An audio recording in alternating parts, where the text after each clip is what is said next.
The light of America's promise will always burn bright. As long as we never give up, and as long as we keep fighting.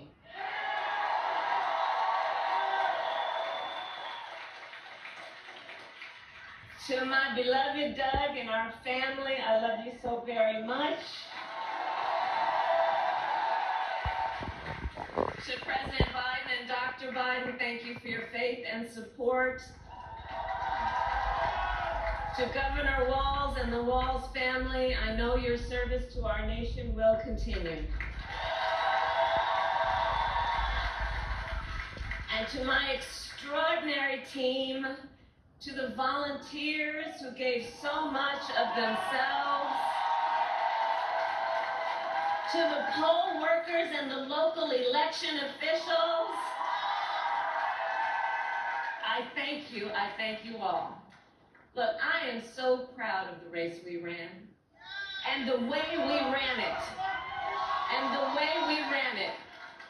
Over the 107 days of this campaign, we have been intentional about building community and building coalitions, bringing people together from every walk of life and background, united by love of country with enthusiasm and joy in our fight for America's future.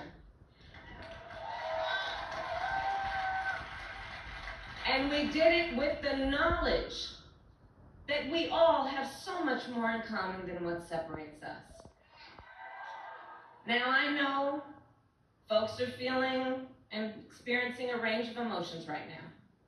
I get it. But we must accept the results of this election. Earlier today, I spoke with President-elect Trump and congratulated him on his victory.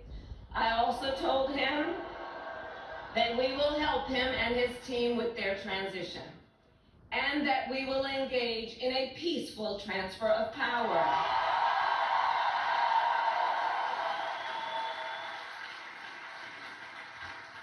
A fundamental principle of American democracy is that when we lose an election, we accept the results.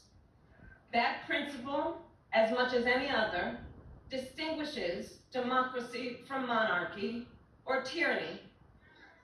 And anyone who seeks the public trust must honor it. At the same time, in our nation, we owe loyalty not to a president or a party, but to the Constitution of the United States.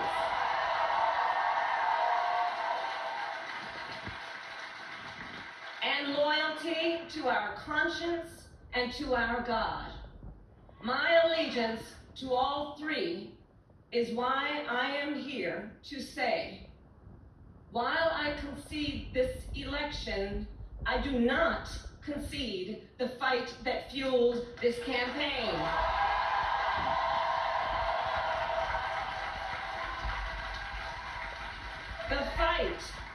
The fight for freedom, for opportunity, for fairness, and the dignity of all people.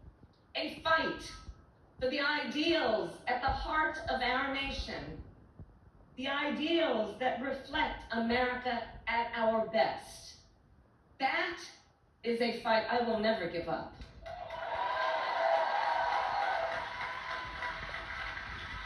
I will never give up the fight for a future where Americans can pursue their dreams, ambitions, and aspirations, where the women of America have the freedom to make decisions about their own bodies and not have their government telling them what to do. We will never give up the fight to protect our schools and our streets from gun violence. And America, we will never give up the fight for our democracy, for the rule of law, for equal justice, and for the sacred idea that every one of us, no matter who we are or where we start out, has certain fundamental rights and freedoms that must be respected and upheld.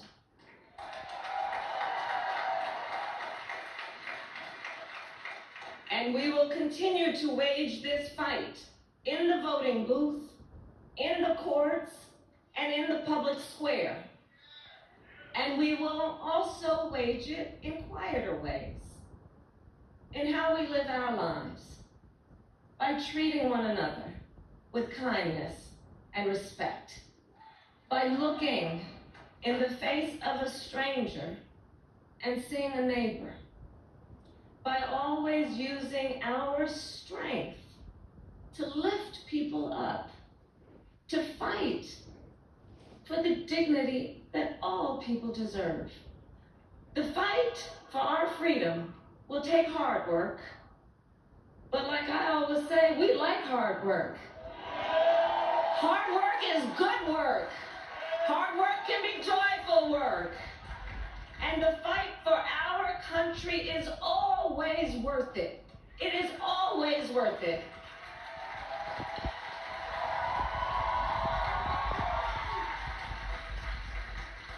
To the young people who are watching, it is... I love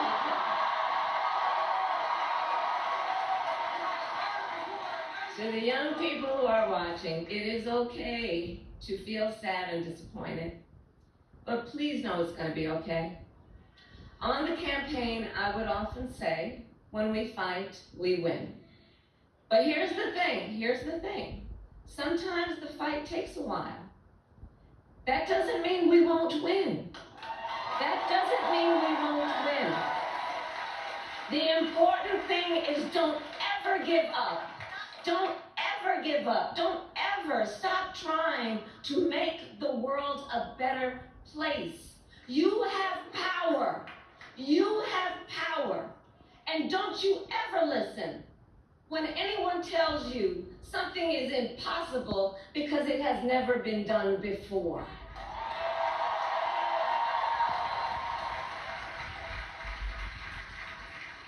You have the capacity to do extraordinary good in the world. And so to everyone who is watching, do not despair. This is not a time to throw up our hands. This is a time to roll up our sleeves.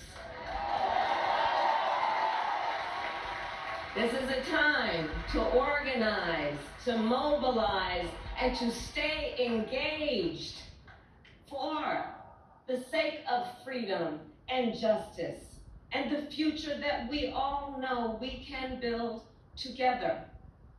Look, many of you know I started out as a prosecutor, and throughout my career, I saw people at some of the worst times in their lives. People who had suffered great harm and great pain, and yet found within themselves the strength and the courage and the resolve to take the stand, to take a stand, to fight for justice, to fight for themselves, to fight for others. So let their courage be our inspiration. Let their determination be our charge. And I'll close with this. There's an adage an historian once called a law of history, true of every society across the ages.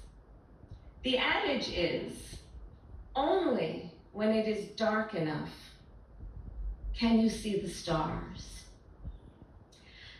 I know many people feel like we are entering a dark time, but for the benefit of us all, I hope that is not the case. But here's the thing, America, if it is, let us fill the sky with the light of a brilliant, brilliant billion of stars. The light of optimism, of faith, of truth, and service.